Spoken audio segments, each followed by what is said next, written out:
Hello everyone, welcome to knowledge of law. एक viewer है जिनकी क्वेरी थी कि मैम मैं TYC कर रहा हूँ LLB का कोर्स 3 ईयर का और मैं इसके सेकंड सेम में हूँ। मैं अभी से कोर्स जाना स्टार्ट करना चाह रहा हूँ। बहुत अच्छी बात है सर, वेल एंड गुड। और मैं किसी सीनियर को नहीं जानता हूँ। अच्छा सीनियर कैसे ढूंढूं, कैसे अच्छा सीनियर मिलेगा? और मैं फर्स्ट जनरेशन लॉयर हूँ। ठीक है सर, पहले मैं आपको बता दूं, पहली चीज फर्स्ट जनरेशन वाली बात को छोड़ दीजिए। हर चीज में हम लोग क्या करते हैं, एफर्ट्स लगाते हैं। आप एक बात मेरी को ध्यान से सुन लीजिए, फर्स्ट जनरेशन वाली कोई ऐसी बात नहीं होती। अगर हम बात करें डॉक्टर BR अम्बेडकर जी ने कितनी एजुकेशन ली है, तो वो भी तो अपनी फैमिली में फर्स्ट जनरेशन ही थे। और हम कितने लोगों की बात करें, ठीक ऐसे बहुत सारे आइडल्स हम सबकी लाइफ में हैं। तो भाई ऐसे हम अगर बोले ना फर्स्ट जनरेशन है, तो कोई बात नहीं, आप फर्स्ट जनरेशन हो, हम भी फर्स्ट जनरेशन है, और बहुत सारे फर्स्ट जनरेशन लॉयर होंगे। क्यों टेंशन ले रहे हो भाई? कोई बात नहीं, जस्ट ट्राई करो। ठीक है, अपने काम के ऊपर फोकस करो, पहली बात। ठीक, और दूसरी बात मैं आपको बोल दूं, अगर आप LLB कर रहे हो, 3 ईयर कोर्स है, और आपने डिसाइड कर लिया कि मुझे सेकंड सेम से अभी से आप सीरियस हो कि मुझे अभी से प्रैक्टिस करनी है कोर्ट में जाकर, भाई बहुत अच्छा है, well and good, wish you all the best for your future. बहुत अच्छी बात है। जो बेइज्जती लाइसेंस होने के बाद हमें फील होती है, जो दिक्कतें हमें लाइसेंस लेने के बाद, एडवोकेट का लाइसेंस लेने के बाद होती हैं, वो दिक्कतें आप अभी 2 साल में झेल लोगे। वेल एंड गुड भाई, बहुत अच्छी बात है। आप अभी से स्टार्ट करो, बहुत अच्छी बात है। फिर दूसरी बात, कहां से स्टार्ट करूं, इसके ऊपर हमने फुल डिटेल में वीडियो बनाई है कि आपको कहां से स्टार्ट करना है, कौन सी कोर्स से स्टार्ट करना है। उसका जो लिंक है वो मैं आपको सेंड भी कर दूंगी और इस वीडियो के डिस्क्रिप्शन बॉक्स में छोड़ भी दूंगी। ठीक, और थर्ड बात कि फोर्थ बात, ठीक है, फोर्थ पॉइंट कि सीनियर कैसे ढूंढे। किसी सीनियर को नहीं जानते। देखो, हर कॉलेज में हर सेमेस्टर के बाद इंटर्नशिप लगती है। ठीक, तो उस इंटर्नशिप में अब अगर आप जब भी आप जाते हो, ठीक है, उस जिस वकील के पास जाते हो, आप उसी वकील से पूछकर भी आप जा सकते हो। अगर नहीं भी आप जानते, तो देखो आप जिस कॉलेज में पढ़ रहे हो, ठीक है, वहां आपके कितने प्रोफेसर होंगे, कितने टीचर होंगे जिनसे आपकी बहुत अच्छी बाउंडेशन भी बनती होगी। आप उनसे भी पूछ सकते हो कि सर मुझे कोई अच्छा सीनियर एडवोकेट बता दीजिए कि जिसके अंडर मैं प्रैक्टिस करना चाहता हूँ, जिसके अंडर मैं काम सीख पाऊं। ठीक है, आप उनसे भी बोल सकते हो।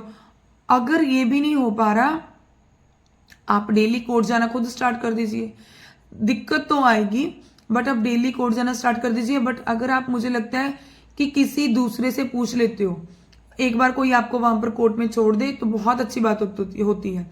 अगर मतलब कोर्ट छोड़ दे, मतलब कि अगर आप अपने टीचर से, जब प्रोफेसर से पूछकर, वो आपको मना नहीं करेंगे, वो आपको भेज देंगे किसी ना अच्छे एडवोकेट के अंडर में प्रैक्टिस के लिए।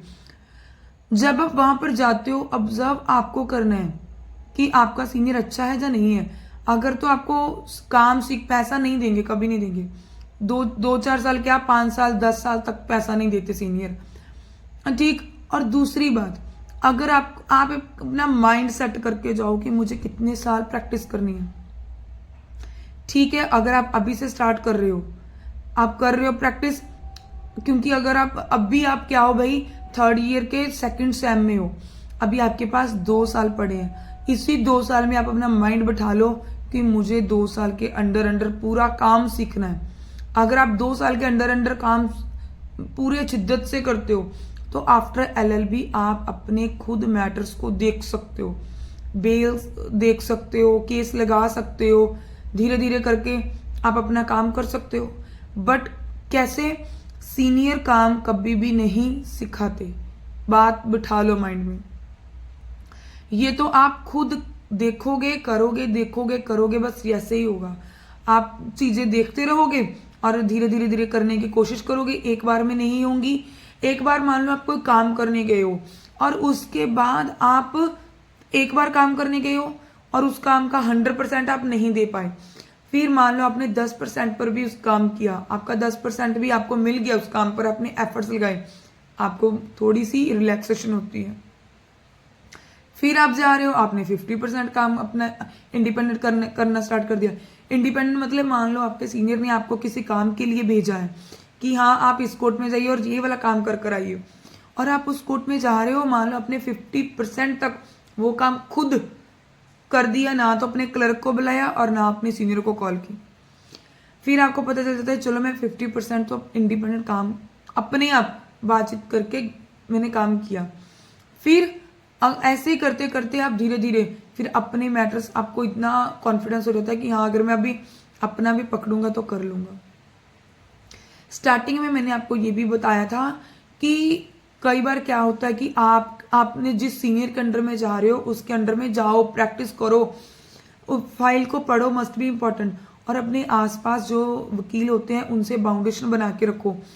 कई बार क्या होता है कि जो वकील नए एडवोकेट होते हैं उनको बाहर के भी वो केस लेते हैं, ठीक है, आउट ऑफ डिस्ट्रिक्ट के, तो वो दूसरे डिस्ट्रिक्ट में चले जाते हैं।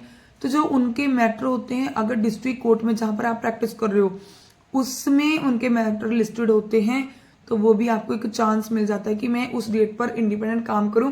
ऐसे काम कर करके आप सीख जाते हो। जब आप धीरे धीरे काम करते हो तो फिर आपको पता चलता है कि हाँ मैंने ये भी कर लिया, ये भी कर सकता हूँ, तो फिर आपको दिक्कत नहीं होती। मान लो कई बार कोई आपका सीनियर मान लो आपको काम नहीं सिखा रहा, ठीक है, आप कोर्ट में जा रहे हो, सबसे मिल रहे हो, ठीक है, बट आपको दूसरे वकील तो आपके फ्रेंड्स बन गए, किसी ने बोल दिया कि प्लीज आप मेरा आज मैटर देख लेना, ठीक है, आपने उस मैटर में काम कर दिया, सामने वाला वकील खुश हो गया, चाहे वो आपको पैसे नहीं दे रहा, ठीक है, वो क्या करेगा कि ठीक है अपना काम आपको धीरे धीरे देना स्टार्ट कर देगा। 1-2 डेट पर, 4 डेट पर, चाहे आपको अपना काम प्रॉपर हैंड ओवर ना करें, बट आपको एक अपॉर्चुनिटी देगा कि आप इस डेट पर खुद कर लीजिए, ठीक है। तो आपके पास अच्छी अपॉर्चुनिटी होती है, आप अपना इंडिपेंडेंट जाकर काम करिए, चाहे कोई भी मैटर हो, जो फाइल बोल रही है भाई उसी के रिगार्डिंग आपको चलना होता है। अगर आपको कोई भी आफ्टर रीडिंग कोई भी फाइल पढ़ने के बाद अगर आपको कोई डाउट होता है तो जिसकी फाइल है जिस वकील की उससे आप पूछ सकते हो कि सर मुझे यहाँ पर ये डाउट लग रहा है, उसी चीज को आप पॉइंट बना के लिख लीजिए। कई बार क्या होता है कि मैटर 376 के 302 के होते हैं और उसमें आर्गूमेंट करनी होती है, तो हमें डर होता है कि नहीं हम तो नए हैं, हमें नहीं करना है। नहीं, मत डरा करो, ऐसी कोई बात नहीं है। फिर क्या हो गया, काम करेंगे तो सीखेंगे, अगर हम करने का ट्राई नहीं करेंगे तो सीखेंगे कैसे, ठीक है।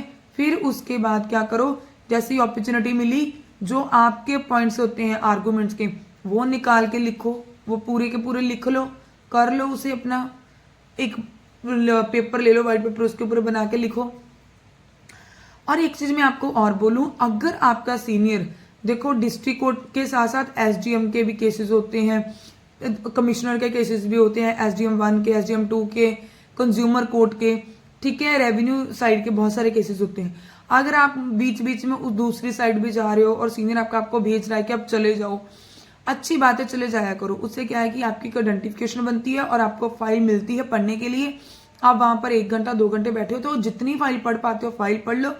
और अगर सर ने बोला है, जब मैम ने बोला है कि आर्गूमेंट के ऊपर केस है, चाहे सीनियर आपको चांस नहीं दे रहा, मैं क्या बोल रही हूँ, सीनियर आपको नहीं बोल रहा कि आप आर्गूमेंट करो, बट आप व्हाइट पेपर लेकर अपने पॉइंट निकालो, और जब सीनियर आर्गूमेंट करेगा और आपको पता चलेगा कि मेरे माइंड में भी यही पॉइंट थे, सोचोगे आप मैंने भी यही सोचा था, यही पॉइंट निकलने हैं, तो आपका काफी हद तक सेटिस्फेक्शन होने लगती है कि मुझे काम की अंडरस्टैंडिंग होनी शुरू हो गई है, ठीक है। तो ऐसे करके आप अपना काम सीख सकते हो धीरे धीरे करके, 2 साल में, 3 साल में, बट मैं बोलूंगी इससे ज्यादा किसी के अंडर में प्रैक्टिस मत करो, 1-2-3 साल करो और उसके बाद अपना खुद का करना शुरू करो, ठीक। और साथ साथ में गवर्नमेंट जॉब की प्रेपरेशन अगर आप करना चाहते हो वो करते रहो और नए नए लॉज पढ़ते रहो, ठीक है। मुझे लगता है भाई आपका फ्यूचर बहुत अच्छा जाएगा, क्योंकि जो डिसीजन आप अभी ले रहे हो ना, थर्ड आपका सेकंड सेम में, सॉरी आपका 3 ईयर कोर्स है, सेकंड सेम ले रहे हो, बहुत अच्छी बात है भाई, आप करो, कोई दिक्कत वाली बात नहीं है। अगर आपको स्टडी में कोई दिक्कत आती है, किसी टॉपिक में कोई दिक्कत आती है, तो प्लीज आप हमें बता सकते हो, जैसे ही पॉसिबल बनेगा मैं आपके लिए वीडियो बना दिया करूंगी, कोई ऐसी बात नहीं है। वैसे भी हम तो पूछते रहते हैं हम आप सबको, अगर किसी का कोई डाउट है, कोई टॉपिक है, कोई लॉ पढ़ना चाहता है, हाँ ठीक है मैम आप ये पढ़ा दीजिए, आई विल ट्राई। ओके, तो प्लीज़ वीडियो को लाइक कर दो, शेयर कर दो। तो अगर आपका कोई भी डाउट है तो अब भी मैं बोल रही हूँ आप बता देना, ठीक है sir. Okay, thanks for watching.